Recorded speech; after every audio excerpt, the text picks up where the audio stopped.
কিছু না মেখে যদি রান্নাঘরে যাই তাহলে তো আমার স্কিন খারাপ হয়ে যাবে।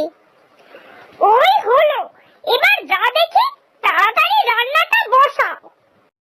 যাচ্ছি বাবা, তোমাদের জন্য একটু যত্ন নিতে পারি না নিজের।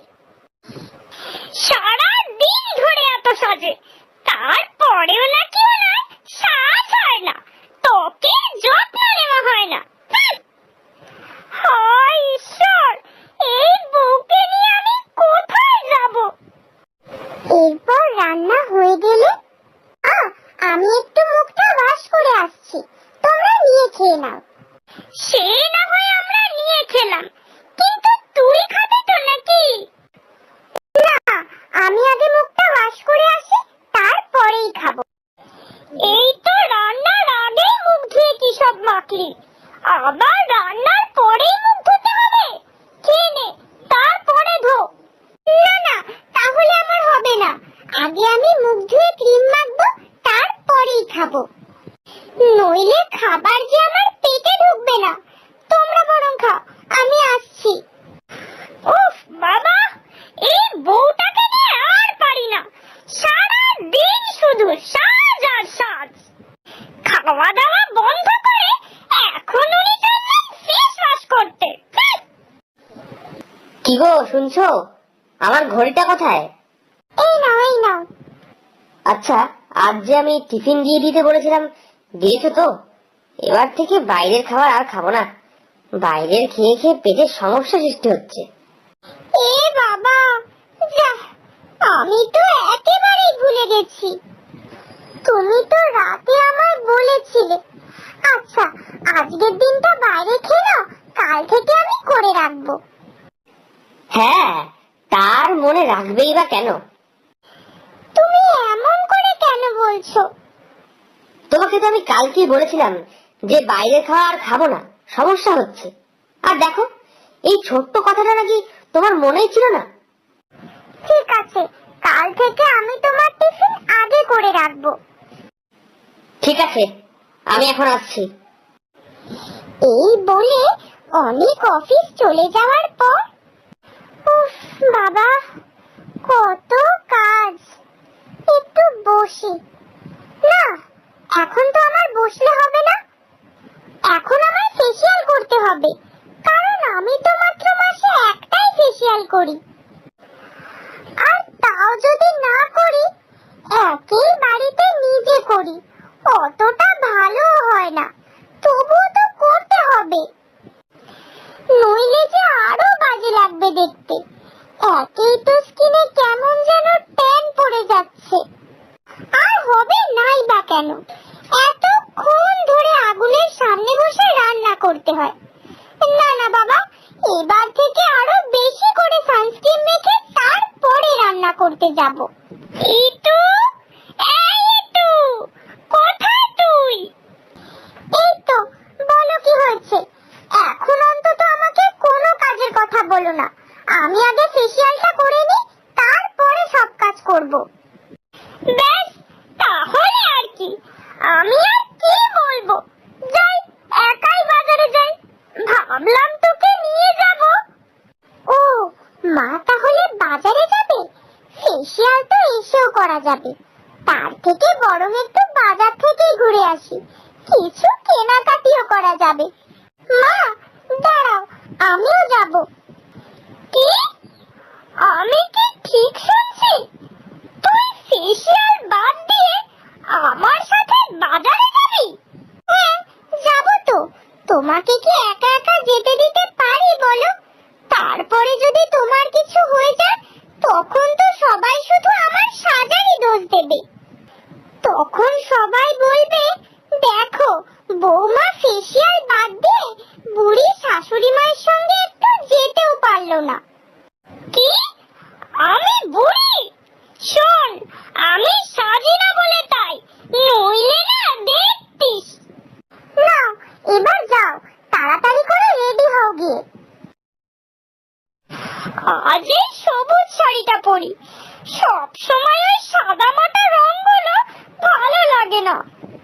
কি ব্যাপার বলো তো, হঠাৎ বাজারে যাওয়ার জন্য এত রং চঙের শাড়ি, ব্যাপার কি? আবার এত সাজগোজ করছো? কেন সাজতেই পারি, ইতুর মতো তোমারও কি আমার বুড়ি মনে হয়? সাজলে না এখনো সবাই আমার দিকে তাকিয়ে থাকবে, শুধু কাজের চাপে সাজা হয়ে ওঠে না। এই যা, ইতুর কথা বলে দিলাম। ও আচ্ছা, বুঝেছি। তার মানে বৌমা তোমাকে বুড়ি বলেছে? না মানে ওই, আচ্ছা তুমি বলো, আমি কি সাজতে পারি না? হ্যাঁ, নিশ্চয়ই পারো, কিন্তু সাজো তো না, একটু বৌমার কাছ থেকে শিখতেও তো পারো। না, আমি ওর মতো ওইসব ছাইপাশ মুখে মেখে বসে থাকতে পারবো না, আমার অনেক কাজ আছে। ও তো সারাদিন ওই করে, ওর আর কাজ কি? বিয়ের আগে যে ওর বাবা মা কি বুঝে ওকে ওই বিউটিশিয়ানের কোর্সটা করিয়েছিল, বুঝি না বাপু। দেখি মহারানী সাজ হলো কিনা, মেকআপ হলো কিনা, বুঝি না বাপু। বাজারেও কেউ মেকআপ করে যায়? ইতু, এই ইতু, হলো তোর? তাড়াতাড়ি আয়, তাড়াতাড়ি আবার বাড়িও ফিরতে হবে। দাঁড়াও মা, চুলটা বেঁধে নি, এখনই আসছি। এই তো হয়ে গেছে। কত না হয়েছে, এই চুল বাঁধতে বাঁধতে আরো 100 ঘন্টা কাটাবে। এখন রাস্তায় একা চলতে ভয় হয়, যদি পড়ে যায় তাই তো ওকে নিয়ে যাই, নাহলে ওকে কে নিয়ে যেত? কি জানি বাজারে গিয়ে আবার কত কিছু কেনে, কে জানে। চলো মা, আমি রেডি।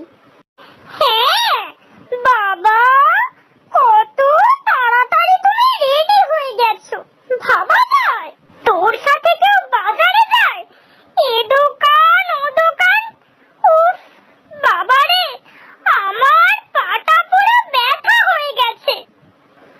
আমি এখন ভালো বুঝতে পারছি তুই নিজের প্রয়োজনেই গিয়েছিলি, নইলে ফেসিয়াল ছেড়ে তুই আমার সাথে বাজারে যাস? আমি তো বুঝতেই পারছিলাম না তুই আমার সাথে গিয়েছিস নাকি আমি তোর সাথে। তুমি এইরকম বলতে পারলে মা? আমি নিজের প্রয়োজনে যাই আর তোমার প্রয়োজনে যাই না? না সেরকম নয়, যাস, কিন্তু তুই ফেসিয়াল ছেড়ে চলে গেলি, তাই বলছি। আচ্ছা থাক থাক, হয়েছে, এবার আমি একটু ফ্রেশ হয়ে আসি। বাবা, রাস্তায় যা ধুলোবালি।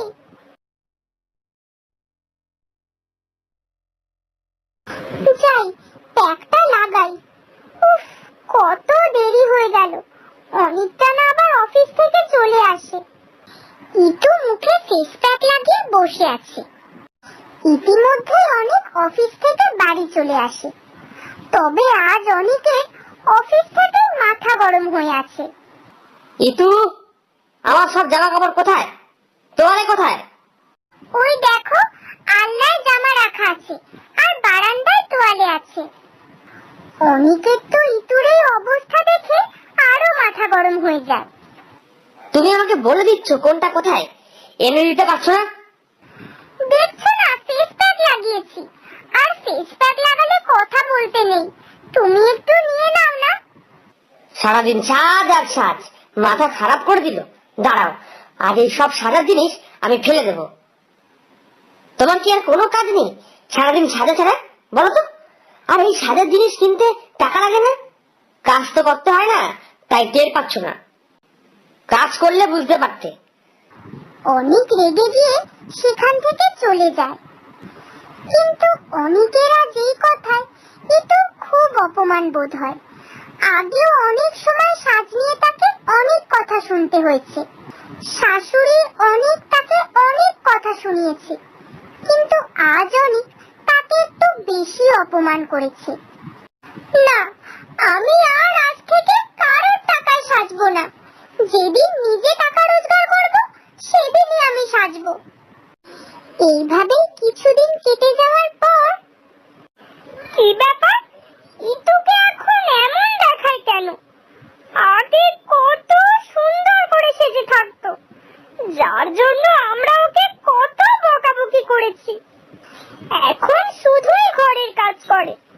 যদিও বকতাম, কিন্তু মেয়েটা সাজগোজ করে খুশি থাকে, আর আমারও ভালো লাগে। কি হয়েছে ওর জিজ্ঞাসা করবো একবার? না না থাক, না একবার বরং করি। এই তু, আজকাল তোকে এমন দেখায় কেন রে? একটু নিজের যত্ন করিস না। আগে তো কি সব প্যাক ট্যাক লাগাতিস, কিন্তু এখন তো আর দেখি না। কি ব্যাপার রে, কিছু হয়েছে? কি রে, অনেক কি কিছু বলেছে? না না মা, কেউ কিচ্ছু বলেনি। আমি ভাবছি শুধু কাজই করব না, টাকাও ইনকাম করব, তারপর সেই টাকা দিয়ে সাজবো। বুঝেছি, অনেক বোধহয় রাগের মাথায় কিছু বলেছে, তাই না? আচ্ছা ঠিক আছে, তা কি কাজ করবি শুনি? আমি ভাবছি বাড়ির সামনে একটা বিউটি পার্লার দেব, আর আমার তো কোর্স করাই আছে, তাহলে তার সাথে সাথে নিজেও সাজতে পারবো। আচ্ছা বাবা, ঠিক আছে।